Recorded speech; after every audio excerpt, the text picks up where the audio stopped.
All right, two important things to talk about. Appraisal failures. That's when you bought a house, they send an appraiser out to appraise it. You know what you paid for it, you got a contract. Let's say it's for $1,000,000. The appraiser goes out, compares all the different properties around you, and says, you know what? This new construction is only worth 900. That's called an appraisal failure. And another big topic, are fixed mortgage rates looking a little sticky for the next couple of months? Are we gonna see reductions early in the new year, or are we gonna have to wait till later in the spring? But let's hit the appraisal question first. So, like I said, what does this have to do with? This is almost exclusively to do with new construction. You bought a house or a townhouse. It's all about, this is not the Toronto condo crisis. This is ordinary people buying houses to live in typically distant parts of 905 Toronto. Like I'm sure there's some similar issues happening in British Columbia, not to the same extent, and maybe not at all, and definitely regional. But here in Ontario, if you're a house that's sort of distant, because that's the only place you can build. You can only build in distant places from the city proper. So when you're building and you bought that place, you're the buyer, you bought it a year ago, you bought it 14 months ago, you bought it 16 months ago, and it's ready for occupancy now, and it's time to get a mortgage, come up with the money, buy the house, title transfers to you. It's time to get appraised. It's because universally, all new construction, low rise homes, whether it's single family, townhouses, or semis, they're all appraised, every single one of them.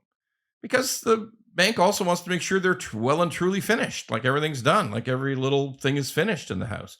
Nobody cares about the yard. Yard can just be mud, but everything in the house must be complete. There can't be you can't go into some room and find out they forgot to drywall. It has to be finished. So every new home is appraised. And today, it's exclusively trouble. It's exclusively a problem. All these appraisals are a problem. We've got the example of one small development and in some 905 corner, or distant corner of the GTA, where the whole subdivision is coming in for 500 grand less for every house. So you bought a house for 1.9 million, the appraisal's 1.4 million, and that's one after one after one after another. So we've got people holding protests where they call the media to come and film and say, look at us, we've been screwed by the builder, and now the builder should reduce all the prices. Weirdly, you didn't think you were screwed when you signed up 18 months ago and you were saying, oh, I got a deal on this place for 1.9. Yeah, you never said that. So, look, I'm not mad at these people, but I'm also not blaming the builder. Hopefully the builder can give some credit, but I don't see how the builder can give a $500,000 credit. It's expensive to build homes in Ontario.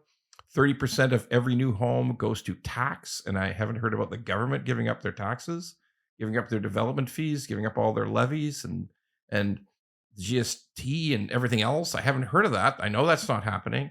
I haven't heard about that you can't go back in time and make the land cheaper.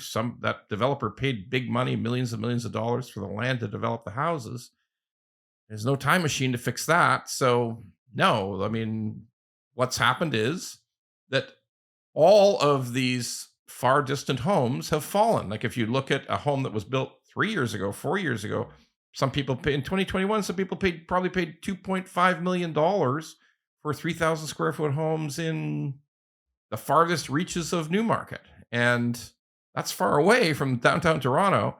And probably today that's worth $800,000 or $700,000 or less. But the people have their mortgage, they're living in the place, they don't need to sell. So as long as they can make their payments, it's really not the end of the world. Hopefully someday the value may come back, may not, but you can just keep living there and making your payments.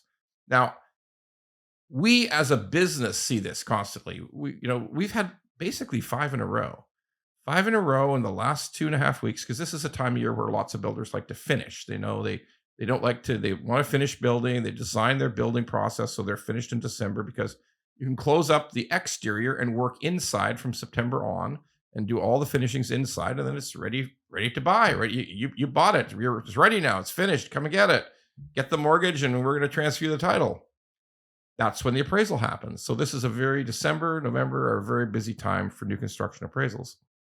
And none of them is actually work. I haven't seen one that's worked out. Now, if you're reselling a house, like if you're buying a resale home, like you went out and looked for a home in Toronto or in Markham or in Kitchener-Waterloo, and you negotiated a price, yeah, you're fine because that reflects the value that exists today. But when you go back in time 16 months or 18 months to when the decision was made to buy that property, things have changed over time.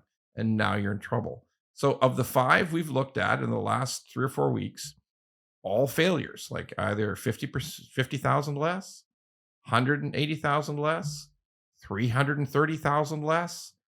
Every single new home that our company has looked at to complete the mortgage on that property for the new purchase has required the buyer to come up with some extra money. So, this is universal. The only advice I can give you is start thinking about it now. If you've got a new construction home closing in March, start thinking about what the value is now. Ask for desktop appraisals. Ask your bank to look into it. Ask for some advanced warning so you can know where you're going to be and you know how much extra money you're going to have to come up with, because that's how it works. The appraisal is lower. You have to come up with more down payment. That's the system.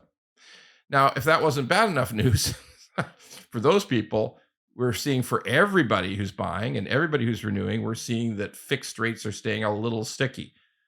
Was hoping that we might see reductions in fixed by January, February, early March. Looks like, based on what's going on in the United States with the most recent Federal Reserve decision, that their rates are not going to drop as fast, and therefore bond yields are going to stay a little higher in Canada for a little bit longer.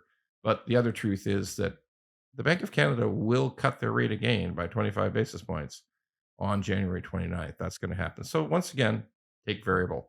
But for all you people who've got new construction coming up in the next 3 months that you're going to have find a mortgage for, you need to get some appraisal work done now. You can get an estimate now. You can get a desktop appraisal now.